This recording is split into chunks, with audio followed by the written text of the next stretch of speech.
보안수사권을 끝까지 주장하는 인간들이 있습니다. 100번 양보해서 이견이 있을 수 있다고 생각합시다.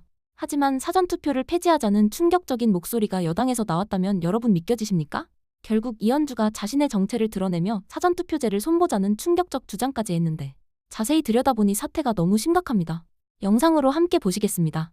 이현주가 페북에 아주 의미심장한 글을 썼습니다. 자, 선관위 개혁 이걸로 시비를 걸기 시작합니다. 진영 논리에 지나치게 매몰된 나머지 야당으로서 선관위 개혁에 선명할 수밖에 없는 국민의힘과 다른 입장을 밝히려 하다 보니 어쩔 수 없이 선관위 개혁에 소극적이거나 방어적인 입장이 된다. 그래서 수세에 몰려서 안타깝다. 선관위 개혁을 다수가 강력히 요구하는 2030 세대를 보면 우리나라의 미래는 진영 논리보다 합리성이 작동되고 있으니 그나마 다행이라고 위안하는 중이다.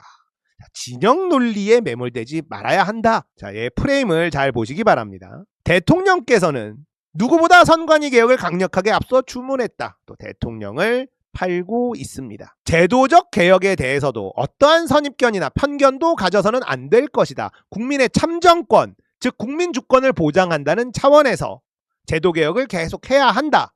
해체 수준까지도 필요하면 해야 하고 개헌도 필요하면 해야 하고 사전선거제도도 불신이 걷어질 때까지 여러 대안을 논의해야 할 것이다. 자, 이게 이현주가 하고 싶은 이야기예요. 선관위 해체 할 수 있습니까?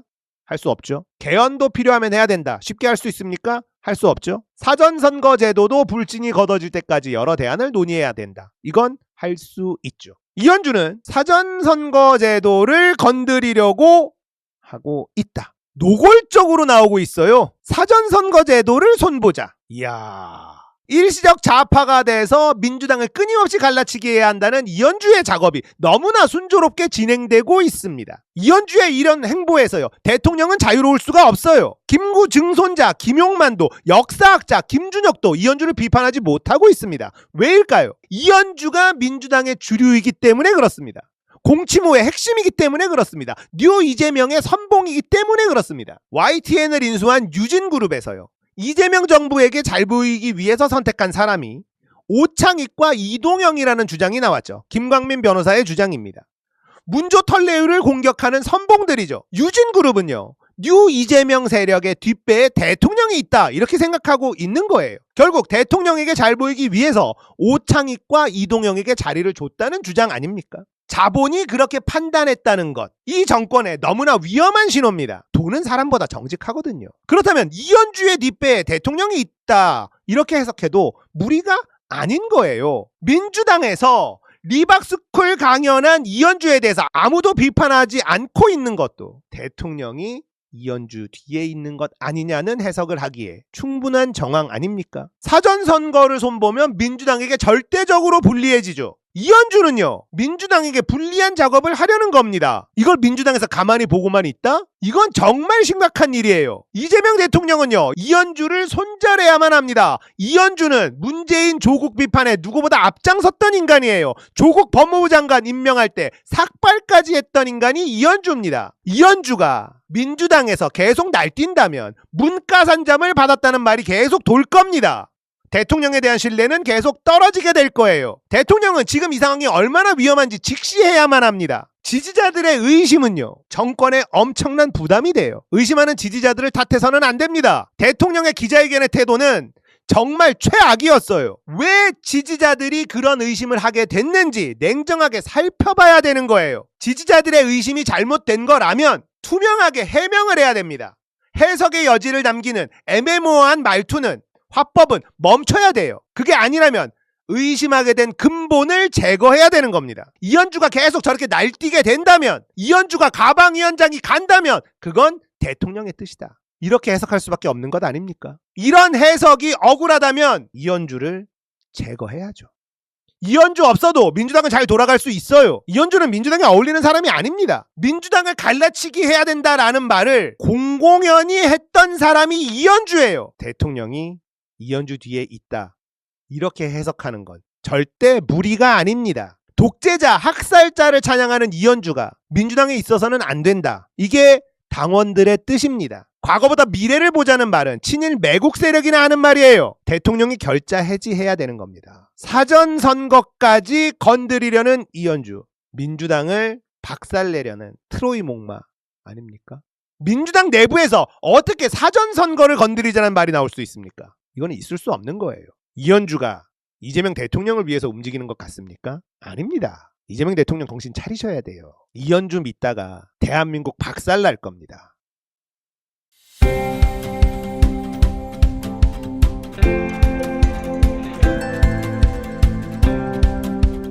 더 슬픈 얘기 해줄까요? 과방위원장에 이현주가 유력하대요. 3선 이상의 여성 의원. 그러면 이제 과방위원장이 됐으니까 김어준 제재하고 안 봐도 뻔하지 않습니까? 절대 그런 거 시키면 안 돼요. 과방위원장 되면 이제 김어준이나 쟤네들이 얘기하는 문조털레유 개파 갈등으로 많이 얘기를 합니다.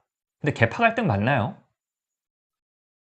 정청래계가 있습니까? 전 일단 그게 궁금합니다. 제가 민주당에 별 그렇게 크게 민주당을 지금 취재하지 않아서 정청래계라고 불릴 수 있는 의원들이 역할을 하면서 개파 싸움을 합니까?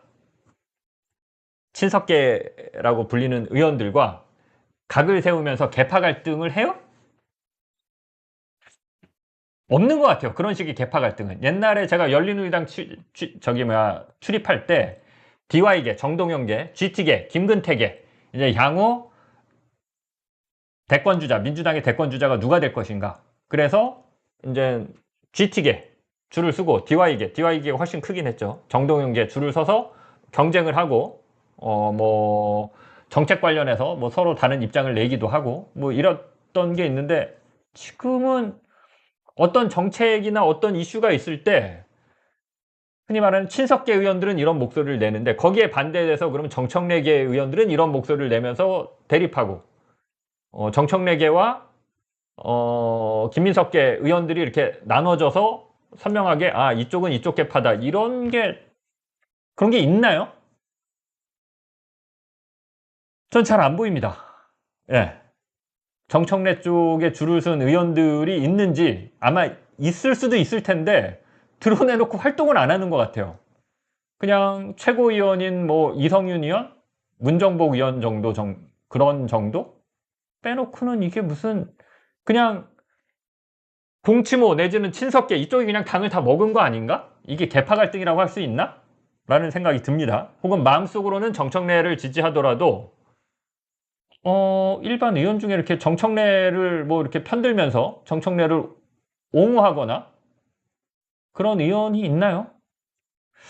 이게 이전의 개파 갈등과는 확연히 다릅니다. 그러니까 저는 이걸 개파 갈등이라고 보지 않습니다. 이미 민주당은 넘어갔습니다. 그러니까 당이라고 표현하면 그렇고 국회의원들은 그냥 다 넘어갔다라고 저는 봅니다. 예. 그 흐름에 적극적으로 올라타지 않은 의원들도 분명히 있긴 할 텐데 당의 주류, 당의 흐름은 그냥 김민석 혹은 친명이라고 하는 쪽으로 이렇게 다 넘어갔다라고 봅니다. 그 과정에서 그럴 수도 있죠. 그럴 수도 있죠. 이재명 중심으로 가야 된다라고 하면 대통령 중심으로 가야 된다라고 하면 그럴 수도 있다라고 봅니다. 근데 최근에 벌어지는 이 현상과 관련해서 저는 굉장히 좀 위험하다라고 신호를 보고 있는 게 위험 신호가 켜졌다, 적신호가 켜졌다라고 보는 게 어제도 말씀드렸지만 일단 민주당 안에서 지금 어떤 일베들이 해온 혐오, 낙인 그리고 사실에 근거하지 않은 공격들이 횡행하고 있다라는 겁니다. 예, 그게 당의 주류 문화가 됐고 이 흐름에 대해서 제동을 걸려는 시도가 당내에서 건전하게 목소리가 나와야 되는데 그 목소리가 없다라는 게 저는 좀 굉장히 위험하다라고 봅니다. 문조털레유라는 명칭이 오래전부터 사용돼 왔습니다. 그런데 이런 용어를 사용하지 말자라고 의원들이 목소리를 높이지 않습니다. 오히려 거기에 편승해서 조국을 공격하고 문재인 대통령을 공격하는 의원들은 다수가 있는데 이런 명칭 쓰지 말자. 통합으로 가야 된다. 이런 의원들은 잘 없습니다.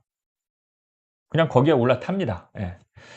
실제로 정치인들 만나서 얘기를 들어봐도 조국혁신당은 이제 남입니다. 예. 털어내야 될 사람들입니다.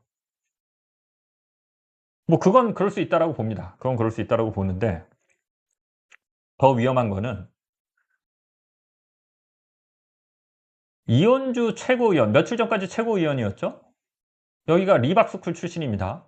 리박스쿨에서 일베의 어떤 그런 역사적 가치관, 토대가 되는 뭐 사상이라고 해야 될까요? 잘못된 역사관을 전파하던 사람이 별다른 반성 없이 민주당에 와서 최고위원이 됐습니다. 최고위원 될 땐 몰랐죠. 최고위원이 된 다음에 그 사실이 드러났으면 민주당 의원들이 최소한 여기에 대해서는 선을 그으려는 움직임이 있어야 되는데 있나요? 민주당 안에?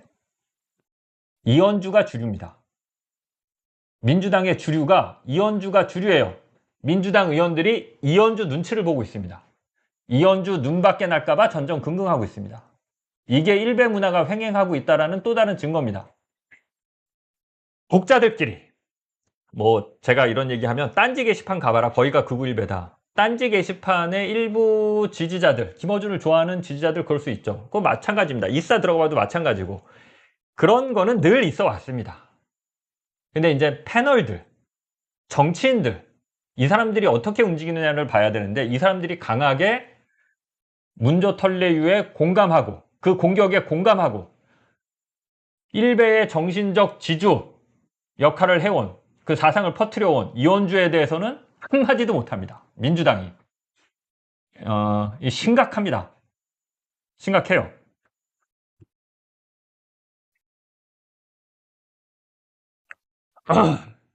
일베 문화가 지금 민주당의 주류 분위기가 됐고 계속해서 친문을 털어내야 된다라는 얘기들을 민주당의 의원들이 하고 뭐 조국혁신당의 합당은 어떻게 조국? 좀 안 돼. 조국은 안 돼. 그런데 이현주는 참아내죠. 이현주는 문제가 없어. 조국은 안 되는데 이현주는 괜찮아. 무슨 이런 기준이 있을 수 있는지 모르겠는데 큰일입니다. 저는 이걸 굉장히 위험한 신호로 보고 있습니다. 두 번째, 이것도 굉장한 위험한 신호인데요. 민주당이 언제부턴가 일천적인 욕구를 해소하는 도구로 변질됐고 그렇게 전락해버렸습니다. 한자리 하고 싶은 사람이 열심히 문조 털레유 공격하면서 떠들면 한자리 하는 그런 정당으로 전락해버렸습니다. 이게 좀 노골적으로 얘기하면 이명박이 대한민국을 이런 식으로 조직해왔고 그 폐해가 지금도 심각합니다. 민주당은 최소한 그런 부분에 있어서는 선을 그으려고 노력해왔던 정당입니다.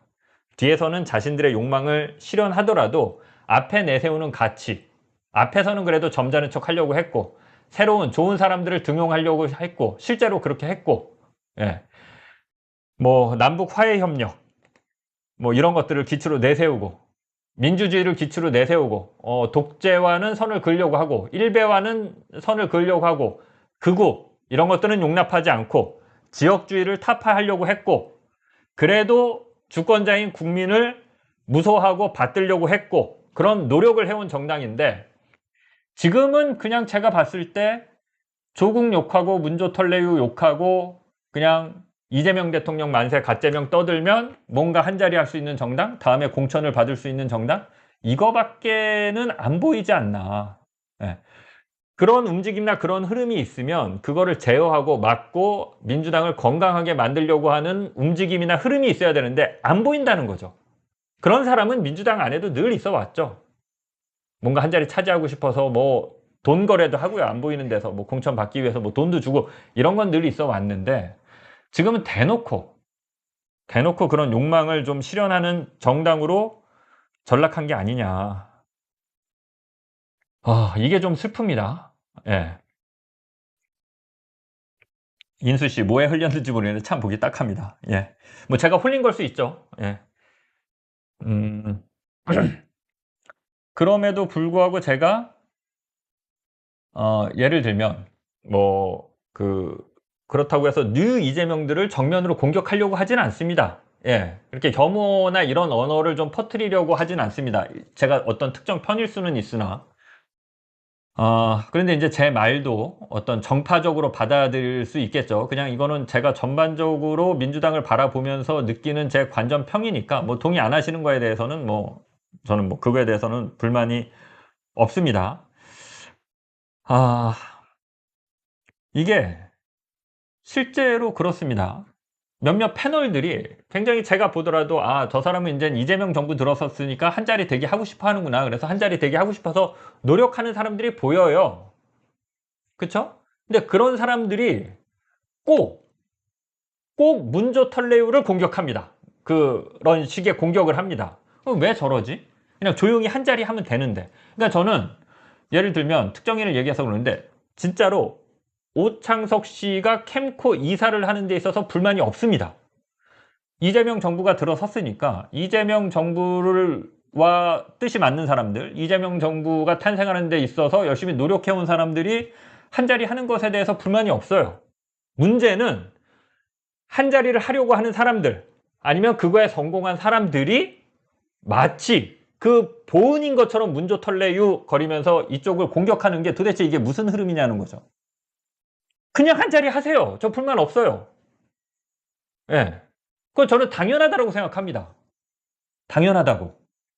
저는 이재명 정부가, 그러니까 예를 들어서 특정인을 얘기해서 그러는데, 이재명 정부가 들어섰을 때, 아니, 그냥 최진봉 교수 같은 사람이 방통위원장 하거나 방통위원 들어가길 바랬어요. 하면 되잖아. 그거 하면 왜 안 되죠? 근데 그걸 하기 위해서는 누군가를 공격해야 되는 문화.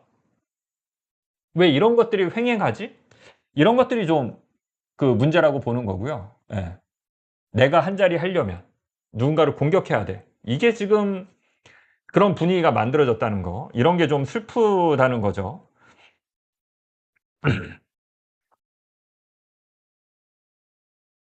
세 번째로는 민주당이 국민의 눈치를 보지 않고 권력자의 눈치만 보는 정당으로 전락하고 있는 것이 아닌가라는 게 또 제가 보는 위험 신호입니다.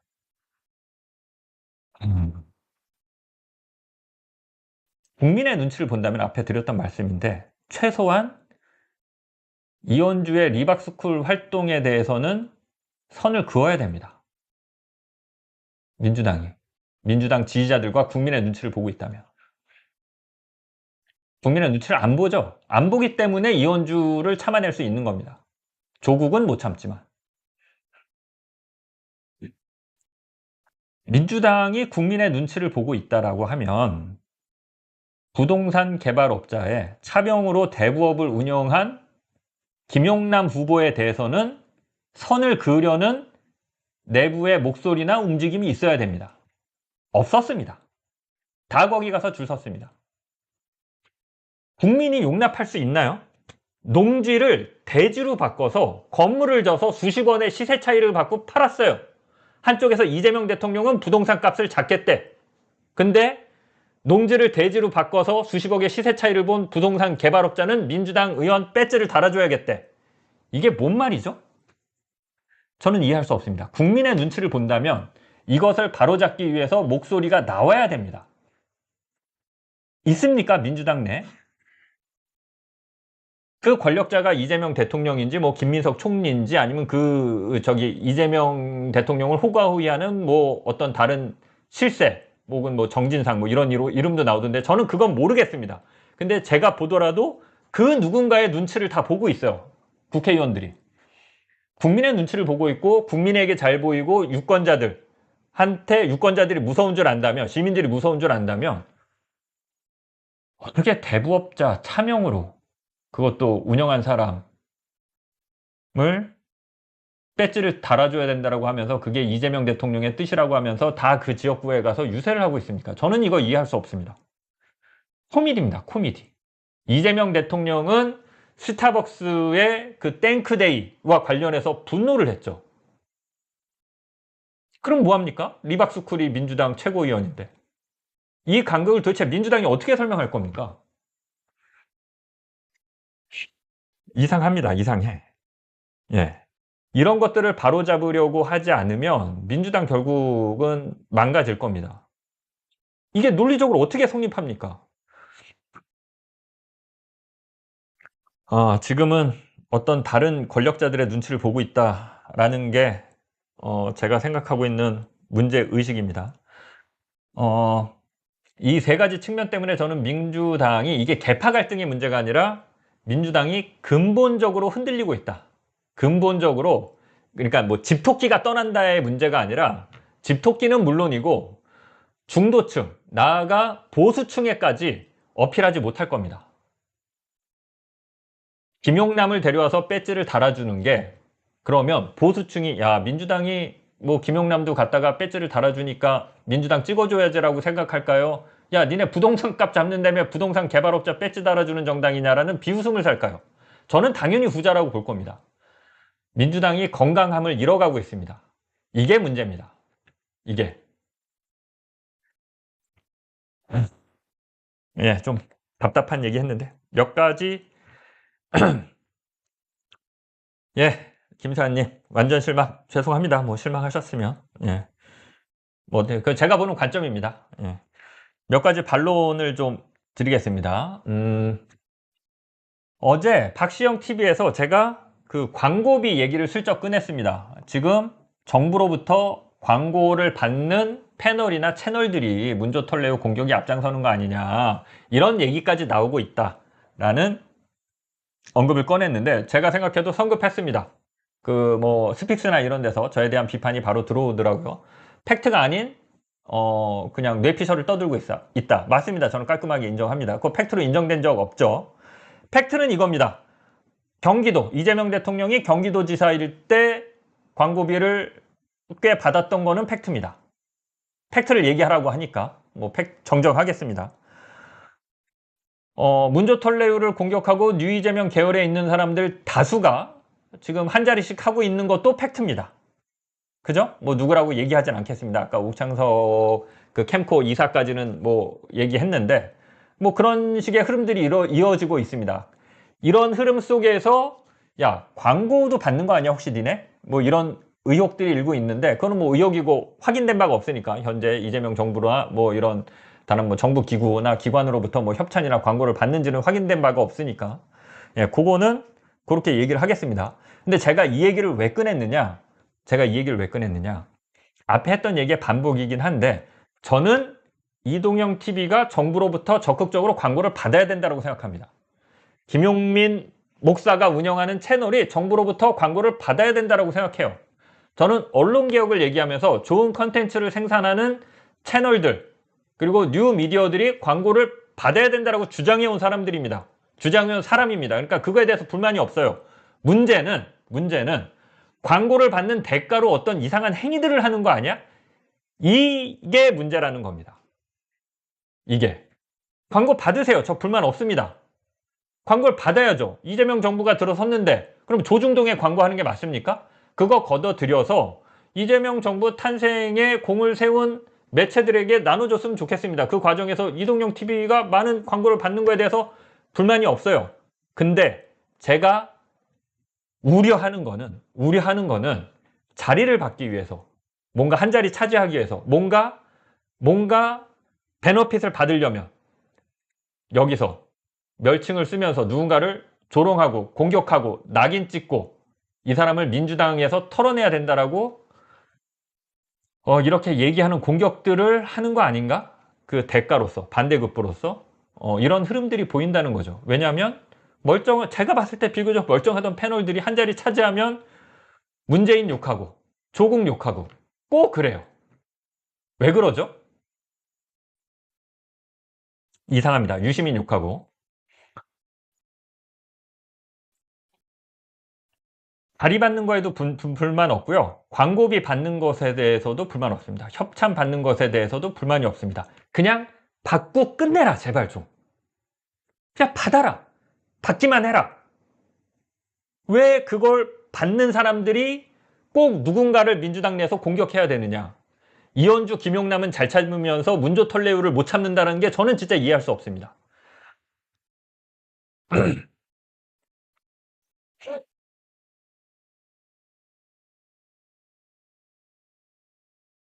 또 하나. 이 얘기는 반드시 하고 싶은데요. 김어준을 비판할 수 있습니다. 유시민을 비판할 수 있습니다. 저도 가끔 김어준을 비판했습니다. 유시민 비판한 적은 없는 것 같고요. 가끔 김어준을 비판했습니다. 뒤에서 할 얘기지만 문재인 대통령 비판 정말 많이 했습니다. 저 많이 했어요. 문재인 대통령 비판. 비판을 하지 말라는 게 아니에요. 어느 순간인가 이게 감정적으로 쟤네들을 죽여야 우리가 산다는 식의 공격이 이루어지고 있는 거 아닌가? 지금은 이런 분위기가 만들어져서 그거를 걱정하는 거지. 김어준 방송에서 어떻게 김어준을 다 동의합니까? 비판하세요. 근데 지금 문제는 헐 묻었다. 김어준 방송 나가면 거기 나가지 말아라. 이런 식의 얘기들을 공공연하게 합니다. 조롱하고 비웃어요. 비교적 멀쩡해 보였던 어떤 그런 뭐 스피커나 패널들이나 이런 사람들이 논리를 갖고 싸우는 게 아니라 뭐 유시민 작가 저는 좀 짠하게 봤습니다. 이제 눈물을 흘리는데 뭐 조롱하듯이 얘기하고 그러지 말자는 거죠. 그러지 말자는 거죠. 문재인 대통령 공과 과가 있습니다. 과는 비판하면 되고요. 공도 많습니다. 그 어떻게 공을 무시합니까? 문재인 대통령에 대해서. 아니 그 코로나 극복을 대한민국보다 잘한 나라가 있습니까? 문재인 대통령 때 국격이 얼마나 많이 올라갔습니까? 근데 계속 뭐 친문의 부활을 막겠다. 이런 무슨 친문이 어떻게 부활합니까? 이재명 정부에서 친문이 도대체 어떻게 부활을 해요? 그러니까 있지도 않은 움직임이나 흐름에 대해서 과도하게 공포심이나 이런 것들을 조장하고 막 공격을 하는 거죠. 이게 계속해서 말씀드리지만 일베의 방식이고 공산당의 방식이고 독재 정부가 해왔던 방식인데 이게 왜 민주당 안에서 횡행하는지 저는 이해할 수 없습니다. 민주당 외연 확장 문제와 관련해서 제가 이제 이현주나 김용남에 대해서 비판을 하니까 아니 좀 중도 보수 끌어들이자는데 반대하는 거야? 그럼 뭐 집토끼만 지키자는 거야? 저 그러지 않습니다. 저 정말 그러지 않습니다. 저는 이재명 대통령을 이 중도 실용 노선 때문에 적극적으로 지지해 왔고요. 지금도 지지하고 있고요. 보수 쪽 인사들 많이 끌어와야 된다고 생각하고 중도층 인사들도 많이 끌어와야 된다고 생각합니다. 통합하고 외연을 확장해야 된다고 생각하는 사람이에요. 무슨 얘기냐면 저는 권오을 보훈부 장관이 이재명 정부에서 장관직 하는 거에 단 1도 불만이 없습니다. 응원하고 지지합니다. 신용환 교수가 이제 충북도지사가 됐죠. 신용환 교수님이 충북도지사가 된 거에 대해서 단 1도 불만이 없습니다. 좋아합니다. 저 신용환 교수님 사적으로 몇 번 봤는데 정말 응원하고 지지합니다. 저는 민주당에서 정말 크게 성공했으면 좋겠습니다. 중도랑 보수에서 사람을 데리고 올 때 아무리 그래도 그렇지 어제까지 윤어게인을 외치던 사람을 들여와서 주요 장관을 앉힌다고 하고 일베 활동을 했던 사람을 데리고 와서 주요 자리에 앉힌다고 하는 거는 선을 그어야죠. 그 사람들이 이재명 대통령을 지지한다라고 하면 들어오게 해서 않을 수는 있지만 거기에다가 좋은 타이틀을 달아주는 거는 생각해 봐야 됩니다. 이런 얘기를 하는 겁니다. 이런 얘기를. 중도 외연 확장을 하지 말자는 게 아니라 저는 심지어 김용남 의원이 민주당에 들어왔을 때 박수 쳤던 사람입니다. 그때는 제가 부동산 개발업을 그런 식으로 했는지 몰랐으니까요. 대부업체를 차명으로 운영했는지 몰랐으니까요. 근데 그런 것들이 드러났을 때는 선을 그어야죠. 민주당이 과감하게. 이게 어떻게 이재명 대통령 픽이라고 계속 지지할 수 있습니까? 앞으로 이재명 대통령이 서민금융위에서 힘쓸 때 니네 평택을 지역위원장은 김용남 이러면 뭐라고 할 겁니까?